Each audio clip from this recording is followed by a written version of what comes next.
네, 이번 시간에는 폐기물 첫 시간으로 첫 번째 폐기물 발생부터 볼까요? 첫 페이지에.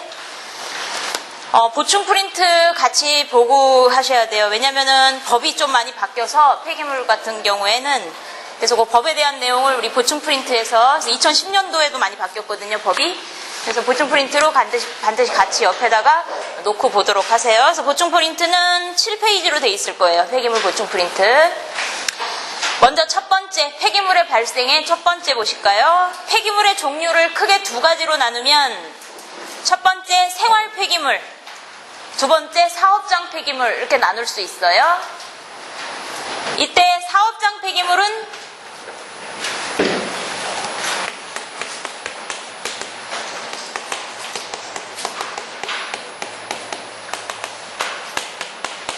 또 두 가지로 나누는데 사업장 일반 폐기물이 있고요.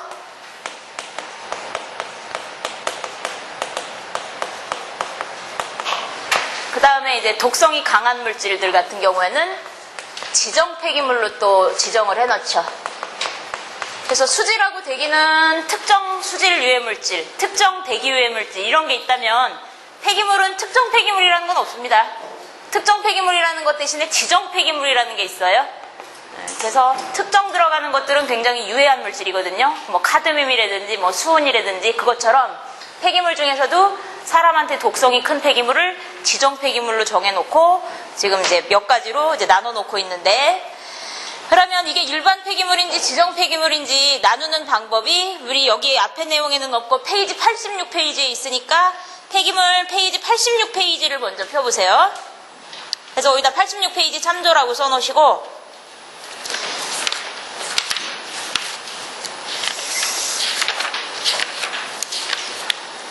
86페이지에 11번 문제 해설을 보세요. 11번 문제의 해설. 사업장 폐기물이란 용어 정의부터 볼까요?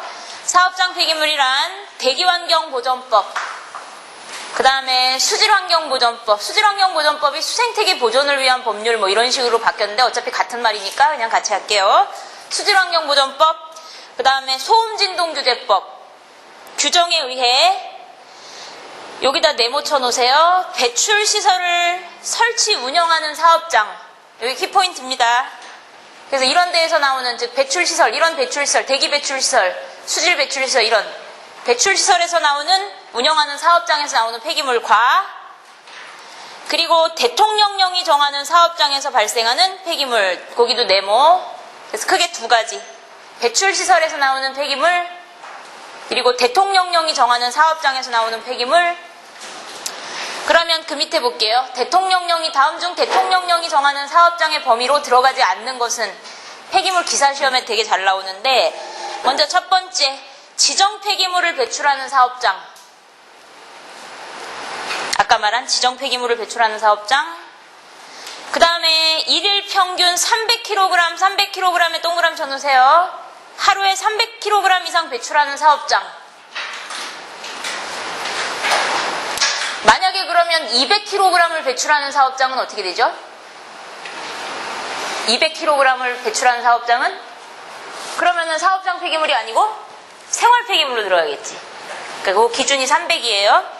300kg 이상을 하루에 배출하는 사업장, 여기 사업장 폐기물로 들어가는 거고, 그 다음에 1년에 공사 작업 등으로 인하여 폐기물을 5톤 동그라미 5톤 이상 배출하는 사업장.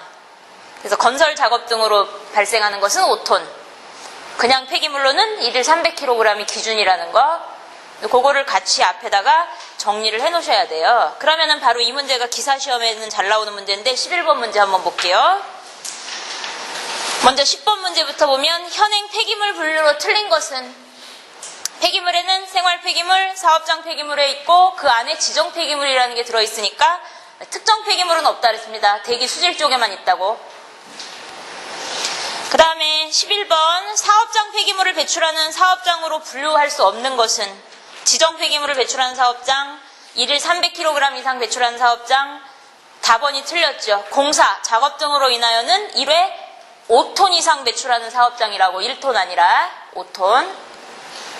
그 다음에 수질환경보존법에 의한 즉 배출시설을 설치해서 운영하는 사업장. 그러면 다시 앞으로 갑니다.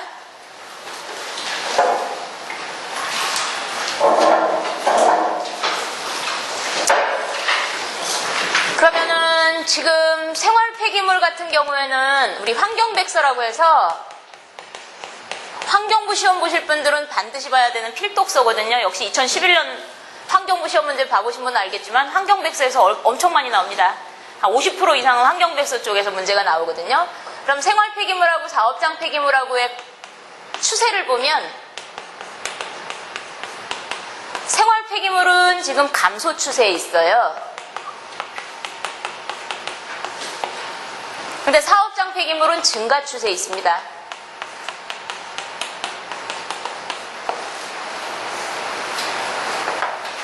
재활용이 많이 늘어났기 때문에 생활 폐기물 같은 경우에는 감소 추세에 있고 사업장 폐기물은 그거에 비해서는 증가 추세에 있다는 것도 하나 알아두세요.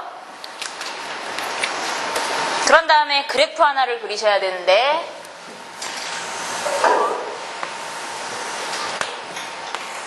여기는 시간, 여기는 상품 가치,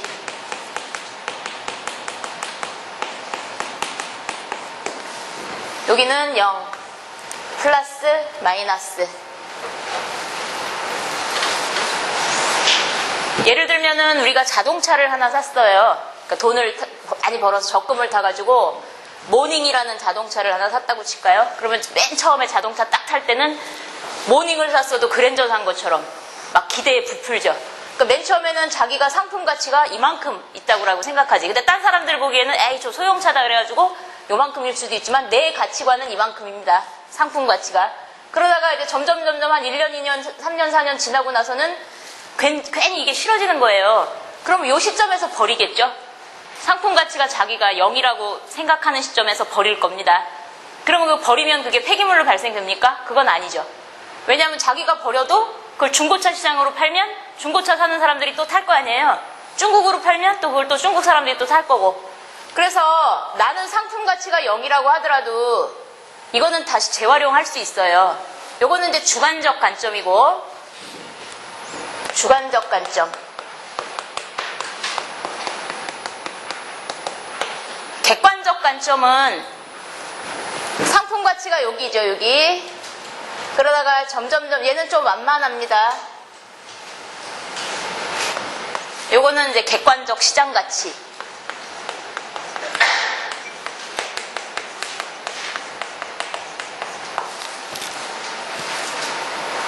그래서 시험에는 다음 중 완전한 폐기물 발생 시점을 찾으시오.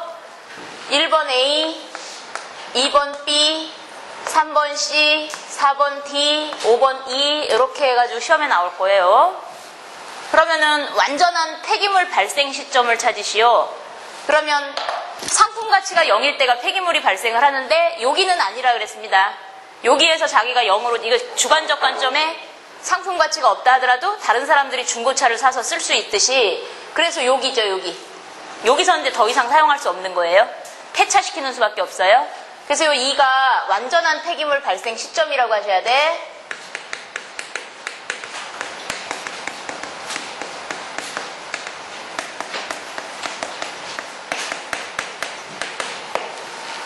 그러면 주관적 가치관과는 상관이 있습니까? 없습니까? 완전한 폐기물 발생 시점은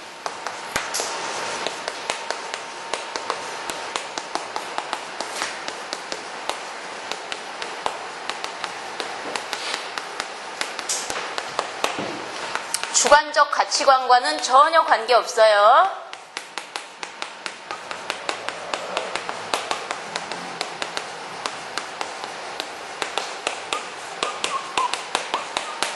그래서 자기가 상품 가치가 0이라고 하더라도 시장에서는 다시 사용할 수 있기 때문에 그거는 완전한 폐기물 발생 시점이 아니라고. 그래서 주관적 가치관과는 전혀 관계가 없다.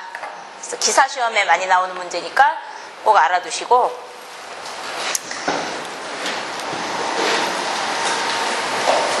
그 다음 이제 지정 폐기물을 좀 살펴볼까요? 지정 폐기물 같은 경우는 그 중에 중요한 것이 이제 감염성 폐기물이라는 게 있는데, 감염성 폐기물의 명칭이 바뀌었습니다. 2008년도까지는 감염성 폐기물이라고 했지만 그 이후에는 의료 폐기물로 바뀌었어요. 의료 폐기물. 의료 폐기물. 그러면은 뒤에를 먼저 살펴볼게요. 4페이지, 5페이지가 지정 폐기물이 이제 정해져 있는 내용인데, 4페이지, 5페이지는 뭐 바뀐 게 없어서 그냥 봐도 상관은 없지만 10번의 감염성 폐기물이 의료 폐기물로 바뀌었다는 거 하나만 체크해 놓으시고, 그래서 프린트로 해도 제가 써놨거든요. 그래서 프린트로 보셔도 되고 우리 교재로 보셔도 되고 둘 중에 아무거나 보셔도 상관없습니다. 그러면 먼저 지정 폐기물의 종류. 이 지정 폐기물을 발생하면 이제 사업장 폐기물이 되는 거죠. 보니까 뭐 폐합성 수지, 폐합성 고무 같은 폐합성 고분자 화합물. 다음 중 지정 폐기물이 아닌 것 찾으시오. 1번 폐합성 수지, 2번 폐산, 3번 폐알칼리, 4번 분뇨. 이렇게 나오면 분뇨는 아니죠.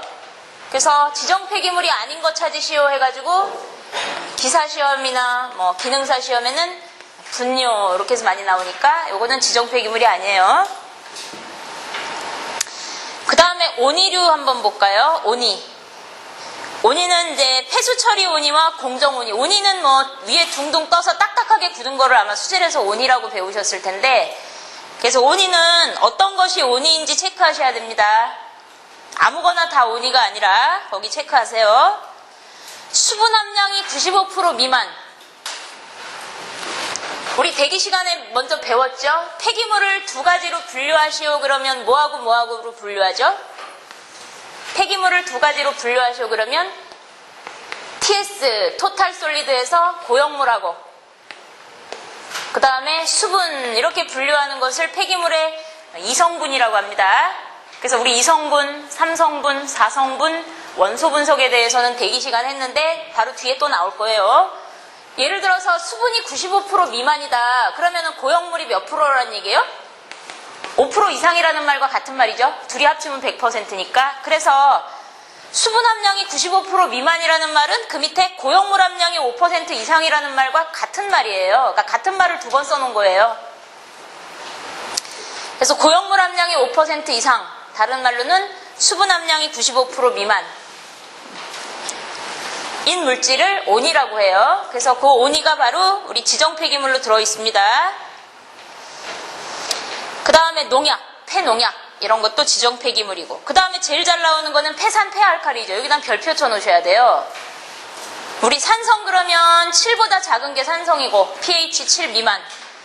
그 다음에 7을 초과한 거는 알칼리성이라고 하죠. 그래서 pH는 0에서부터 14까지, 중성이 7이고, 그러면 폐산의 기준은 pH 2 이하를 폐산이라 그래요. 폐알칼리는 12.5인데 맨날 12 그래서 틀리게 나옵니다. 그래서 이런 식의 문제가 잘 나와요. 기사 시험에는 다음 중 지정 폐기물이 아닌 것 찾으시오. 1번 pH가 3인 황산. 이거 지정 폐기물입니까? 아닙니까? 황산이면 폐산이죠, 산. 근데 pH가 3이래. pH 3이면은 거기 조건에 안 들어가죠. 2보다 작아야 돼요. 그러니까 pH 1, pH 1.5 이런 식으로 2보다 작아야 되는데 pH가 3인 황산은 이 조건에 안 들어가니까 얘는 지정 폐기물이 아니다로 찾으셔야 돼요. 그래서 pH 2 이하 꼭 외우시고, 그래서 아닌 것 찾기 이런 식의 문제가 잘 나온다고. 그 다음에 pH 13인 NaOH 이런 식으로 나오면 그거는 해당이 되죠, 폐알칼리에. 그래서 폐알칼리는 12.5 이상 pH가, 폐산은 pH 2.0 이하. 12.0 그래서 많이 틀리게 나올 거예요. 12.5라는 것 꼭 알아두시고, 그 다음에 철광 이제 업체에서 나오는 그 철광 폐기물을 광제라고 하죠. 그 광제도 있고, 그 다음에 분진, 그 다음에 폐주물사, 샌드블라스트 폐사, 도자기 조각, 소각제, 폐촉매, 폐흡착제, 폐흡수제, 할로겐, 기타 폐유기용제 이런 것도 있고요. 폐페인트, 락카 이런 것도 있고, 그 다음에 중요한 거 6번도 별표 쳐놓으셔야 돼요. 6번, 8번 잘 나옵니다. 폐산, 폐알칼리만큼 잘 나와요. 폐유,